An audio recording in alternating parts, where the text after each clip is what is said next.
दोस्तों, अगर आपको अपना इंडिया पोस्ट पेमेंट बैंक में एक जीरो बैलेंस अकाउंट ओपन करना है तो आज की वीडियो में step by step live complete process देखने वाले हैं कि इंडिया पोस्ट पेमेंट बैंक का जो बैंक अकाउंट है वो हम घर बैठे ऑनलाइन कैसे ओपन कर सकते हैं। सबसे पहले आपको वीडियो के डिस्क्रिप्शन में लिंक मिल जाएगा, लिंक पर क्लिक करेंगे। लिंक पर क्लिक करेंगे तो आप प्ले स्टोर पर रिडायरेक्ट हो जाएंगे और वहां पर आपको इंडिया पोस्ट पेमेंट बैंक का IPB मोबाइल बैंकिंग एप्लीकेशन मिल जाएगा। इसे आप डाउनलोड कर लेंगे, इंस्टॉल वाले ऑप्शन पर क्लिक करके इसके बाद आप इसे ओपन करेंगे। अब आपके सामने यहाँ पर लॉग इन और ओपन योर अकाउंट नाउ का ऑप्शन मिलेगा, तो आपको यहाँ पर ओपन योर अकाउंट इंस्टेंटली का ऑप्शन मिलेगा, आपको इस पर क्लिक करना है। अब आपसे यहाँ पर SMS वगैरह की परमिशन मांगेगा, सभी को अलाउ कर देना है। अब आपको यहाँ पर बोला जाएगा कि बैंक अकाउंट खोलने के लिए सबसे पहले आपको वो सिम कार्ड सेलेक्ट करना है जो कि आपके आधार कार्ड से लिंक हो। तो जो हमारा आधार कार्ड है वो फर्स्ट सिम कार्ड से लिंक है, तो हम इसे सेलेक्ट करेंगे, इस वाले बॉक्स पर क्लिक करेंगे। इसके बाद में नीचे स्टार्ट SMS वेरिफिकेशन पर क्लिक कर देना है। अगर आपने अपने मोबाइल फोन में वाईफाई वगैरह कनेक्ट कर रखा है तो उसे डिस्कनेक्ट करेंगे और अपना जो मोबाइल डाटा है वो ऑन करेंगे। उसके बाद में ओके पर क्लिक करेंगे। इसके बाद में आपको फिर से स्टार्ट वेरिफिकेशन पर क्लिक कर देना है। आपसे SMS वगैरह की परमिशन मांगेगा, अलाउ पर क्लिक कर देंगे। आपका जो मोबाइल नंबर है वो SMS के थ्रू वेरीफाई किया जाएगा। इसके बाद में आपको नेक्स्ट पेज पर पहुंचा दिया जाएगा। अब आपके सामने यहाँ पर एक नोटिफिकेशन आएगा जिसमें कि आपको बताया जाएगा कि अगर आप इंडिया पोस्ट पेमेंट बैंक का बैंक अकाउंट खोलते हैं तो यहाँ पर आपसे 149 रुपीज आपसे एनुअली चार्ज लिया जाएगा, जो कि अकाउंट मेंटेनेंस का चार्ज होता है। यानी कि वैसे तो ये जीरो बैलेंस अकाउंट है, लेकिन आपसे 150 रुपए, तकरीबन 150 रुपए तक का चार्ज लिया जाएगा, प्लस GST भी चार्ज किया जाएगा। तो तकरीबन 175 रुपए का चार्ज लिया जाएगा, आपके बैंक अकाउंट से हर साल कट किया जाएगा। ये जो चार्ज होता है वो एक साल में एक बार कटता है। बाकी आपका जो बैंक अकाउंट है वो लाइफ टाइम के लिए जीरो बैलेंस अकाउंट रहने वाला है। आपको यहाँ पर आई एग्री का ऑप्शन मिलेगा, इस पर क्लिक कर देंगे। अब आपसे पूछा जाएगा कि आप इंडिया के बाहर भी टैक्स पे करते हैं, तो आपको नो पर क्लिक करना है। अब आपका जो अकाउंट ओपनिंग का प्रोसेस है वो स्टार्ट हो जाता है। यहाँ पर आपको आधार नंबर वाले ऑप्शन पर टिक करना है। इसके बाद में जो आपका आधार कार्ड नंबर है वो आपको कंप्लीट यहाँ पर डालना है। इसके बाद में री एंटर आधार नंबर वाले कॉलम में फिर से डालना है। इसके बाद में आपको यहाँ पर टर्म्स कंडीशन देखने के लिए मिलेंगे, उससे पहले यहाँ पर आपको पैन कार्ड नंबर भी डाल देना है। इसके बाद में टर्म्स कंडीशन सभी बॉक्सेस पर आप क्लिक करेंगे और सबमिट पर क्लिक कर देंगे। अब आपके आधार कार्ड से जो लिंक मोबाइल नंबर रहेगा उस पर एक आधार कार्ड को वेरीफाई करने के लिए OTP जाएगा। OTP कोड आप यहाँ पर डाल करके आधार कार्ड को वेरीफाई कर लेंगे। अब आपके सामने अकाउंट ओपनिंग फॉर्म आ जाएगा। यहाँ पर आपको 5 डिटेल फिल करने के लिए बोला जाएगा। सबसे पहले personal information, pan card and communication address, इसके अलावा नॉमिनी की डिटेल, एडिशनल डिटेल्स। तो सबसे पहले आपको पर्सनल इन्फॉर्मेशन पर क्लिक कर देना है। यहाँ पर आप देखेंगे आपके आधार कार्ड से कुछ डिटेल पहले से ले लेता है, जैसे कि आपका फोटोग्राफ, आपका नाम, आपकी डेट ऑफ बर्थ। अब आपको कुछ बेसिक डिटेल यहाँ पर फिल करनी रहेंगी, जैसे कि सबसे पहले आपसे पूछता है मदर का मिडिल नेम एंटर करिए। मदर का मिडिल नेम मतलब शादी से पहले उनका जो कंप्लीट नाम था सरनेम के साथ में, वो आपको यहाँ पर डाल देना है। इसके बाद में हस्बैंड और वाइफ का नाम एंटर करने के लिए बोला जाता है। अगर आपकी शादी हो गई है तो आप अपने हस्बैंड का नाम डाल सकते हैं या फिर वाइफ का नाम डाल सकते हैं। अगर नहीं हुई है तो इस कॉलम को आप खाली भी छोड़ सकते हैं। इसके बाद में आपसे आपकी मदर का नाम फिर से पूछा जाएगा, तो अब शादी के बाद उनका नाम पूरा क्या है सरनेम के साथ में, वो आपको डाल देना है। इसके बाद में फादर का नाम पूछा जाएगा, वो डाल देंगे। यहाँ पर आपसे पूछा जाएगा आपके KYC डॉक्यूमेंट पर आपका नाम क्या है, वो पूरा नाम आपको यहाँ पर डालना है। इसके अलावा यहाँ पर आपसे आपका ईमेल आईडी पूछा जाएगा, वो डाल देंगे और नीचे सेव पर क्लिक कर देंगे। अब आपका जो ईमेल एड्रेस रहेगा उसको वेरीफाई करने के लिए ईमेल आईडी पर एक OTP जाएगा। OTP कोड डालकर आपको सबमिट पर क्लिक कर देना है। आप देखेंगे हमारी पर्सनल इंफॉर्मेशन में ग्रीन टिक मिल जाएगा। अब आपको pan card and communication address पर क्लिक करना है। अब आपके सामने यहाँ पर फॉर्म 16 डिक्लेरेशन देखने के लिए मिल जाएगा। अब ये फॉर्म उन लोगों के लिए होता है जिन लोगों की एज कम होती है, 18 साल से कम होती है, वो इस बॉक्स पर क्लिक करेंगे। लेकिन अगर आपकी एज 18 से ऊपर है तो आपको इस बॉक्स पर क्लिक नहीं करना है। इसके अलावा जो आपके आधार कार्ड पर आएगा वो आपको परमानेंट एड्रेस में देखने के लिए मिल जाएगा। अगर आप अपने आधार कार्ड वाले एड्रेस पर ही रहते हैं तो आपके यहाँ सेम एज पर परमानेंट एड्रेस का ऑप्शन मिलेगा, इस बॉक्स पर क्लिक कर देंगे। लेकिन अगर आप अपने आधार कार्ड वाले एड्रेस पर नहीं रहते हैं तो आपका कम्युनिकेशन एड्रेस का ऑप्शन मिलेगा, इस पर क्लिक करेंगे तो आपके सामने एक कंप्लीट फॉर्म आएगा। वहां पर आप अपना नया एड्रेस डाल देंगे। जो भी एड्रेस आप डालेंगे उसी पर आपका पासबुक, चेकबुक वगैरह आपको भेजा जाएगा।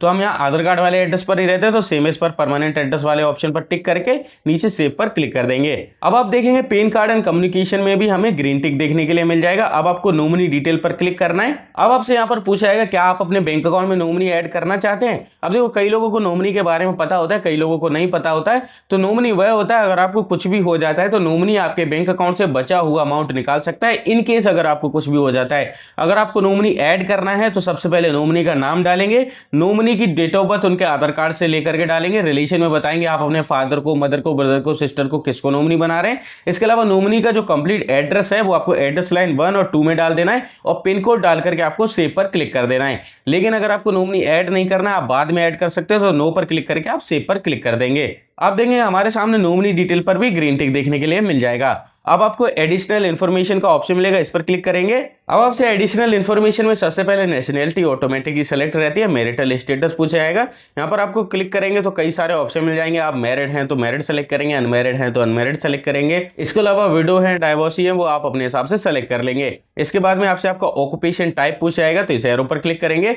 यहाँ पर आपको मल्टीपल ऑप्शन मिलेंगे। आप जॉब करते हैं सैलरी सेलेक्ट करेंगे, बिजनेस करते हैं सेल्फ एम्प्लॉयड सेलेक्ट करेंगे, रिटायर हो चुके रिटायर सेलेक्ट करेंगे, खेती बाड़ी करते हैं एग्रीकल्चर सेलेक्ट करेंगे, फीमेल हैं हाउसवाइफ हैं तो हाउसवाइफ सेलेक्ट करेंगे, स्टूडेंट है तो स्टूडेंट सेलेक्ट करेंगे।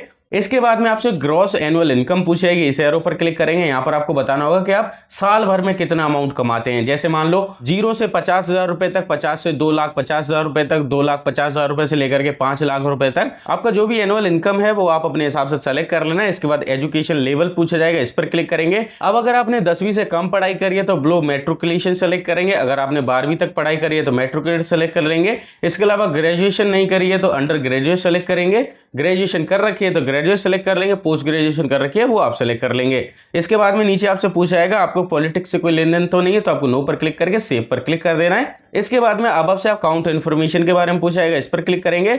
यहाँ पर आपको डीबीटी मैपिंग के बारे में पूछा जाता है। अब देखो, अगर आपने डीबीटी पहले से ही किसी बैंक अकाउंट में लिंक कर रखा है तो इस बैंक अकाउंट में आपको लिंक करने की जरूरत नहीं है। आपको सबसे लास्ट वाले ऑप्शन पर क्लिक करके सेव पर क्लिक कर देना है। इसके बाद में आप देखेंगे हमारे सभी फॉर्म पर ग्रीन टिक देखने के लिए मिल जाएगा। आपको नीचे कंटिन्यू पर क्लिक करना है, आपके सामने एक प्रीव्यू पेज आएगा। यहाँ पर आपने अभी तक जितनी भी डिटेल डाली हैं वो सभी आपको दिखाई जाएंगी और यहाँ पर आपको 2 टर्म्स कंडीशन देखने के लिए मिलेंगे, जिसमें कि सबसे पहले फर्स्ट वाली टर्म्स कंडीशन में आपको फिर से बताया जाएगा जो आपने अकाउंट ओपन कर रहे हैं उसका सब्सक्रिप्शन चार्ज है जो कि जीएसटी मिला करके 175 रुपीज 82 पैसे रहने वाला है। इसके अलावा दूसरी अकाउंट ओपनिंग की टर्म्स कंडीशन होती है, इस पर भी क्लिक करके नीचे आपको कंफर्म क्लिक कर देना है। अब आपको यहाँ पर एक एमपिन सेट करने के लिए बोला जाएगा, तो इंडिया पोस्ट पेमेंट बैंक का जो एप्लीकेशन है उसमें बार-बार लॉगिन करने के लिए आपको एक पिन बनाना रहेगा। तो यहाँ पर आपको न्यू पिन का ऑप्शन मिलेगा, यहाँ पर आप कोई भी 4 अंक का पिन डालेंगे।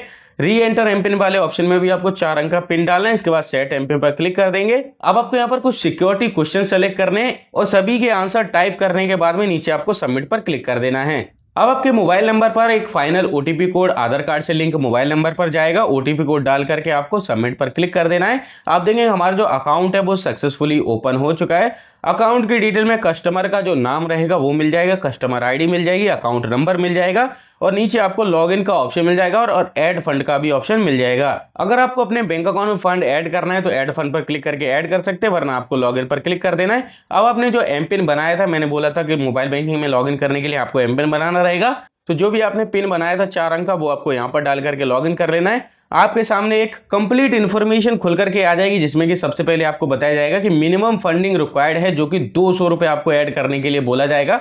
175 रुपीज आपके कट जाएंगे और बाकी का बैलेंस आपके बैंक अकाउंट में रहने वाला है। और मिनिमम जो आपको बिना केवाईसी, अभी ये आपका जो अकाउंट ओपन हुआ है उसमें आपको केवाईसी नहीं करनी पड़ी है, तो आपको जो मिनिमम स्पेंडिंग लिमिट मिलती है महीने की वो 10,000 रुपए की लिमिट मिलने वाली है, जब तक आप अपना केवाईसी कंप्लीट नहीं करते। केवाईसी आप ब्रांच जाकर भी कर सकते हैं या फिर आप मोबाइल बैंकिंग से भी कर सकते हैं। और ये बिना केवाईसी के जो अकाउंट वैलिडेशन है ये सिर्फ आपको 12 महीने तक ही मिलती है। 12 महीने के अंदर आपको केवाईसी करनी रहेगी, उसके बाद में जो आपका अकाउंट है वो फ्रीज कर दिया जाएगा। यहाँ पर आपको ऐड फंड और कैंसिल का ऑप्शन मिल जाएगा, तो आपको कैंसिल पर क्लिक कर देना है। अब आप सक्सेसफुली मोबाइल बैंकिंग एप्लीकेशन में रजिस्ट्रेशन कर चुके हैं। यहाँ पर आपका सेविंग्स अकाउंट का जो अकाउंट नंबर है वो मिल जाएगा। यहाँ पर आपको आई बटन पर क्लिक करके अकाउंट का बैलेंस चेक कर सकते हैं, मिनी स्टेटमेंट पर क्लिक करके स्टेटमेंट वगैरह चेक कर सकते हैं, अपना जो वर्चुअल कार्ड है वो सारी चीजें आप यहाँ से चेक कर सकते हैं। आई होप आप समझ गए होंगे कि आपको अपना बैंक अकाउंट कैसे खोलना है। कोई भी प्रॉब्लम आई है या फिर कोई भी चीज समझने में प्रॉब्लम हुई है तो आप कमेंट बॉक्स में बता सकते हैं। आप इंस्टेंट ही फोन पे, गूगल पे, पेटीएम जैसे यूपीआई एप्लीकेशन को इंस्टेंट रन करना स्टार्ट कर सकते हैं। और आपका जो वर्चुअल डेबिट कार्ड है वो आपको मोबाइल बैंकिंग एप्लीकेशन में ही देखने के लिए मिल जाएगा। इसका फिजिकल एटीएम कार्ड नहीं आता है, इस बात का आपको ध्यान रखना है। अब मिलते हैं एक और नए वीडियो में नए टॉपिक के साथ। आज के लिए धन्यवाद।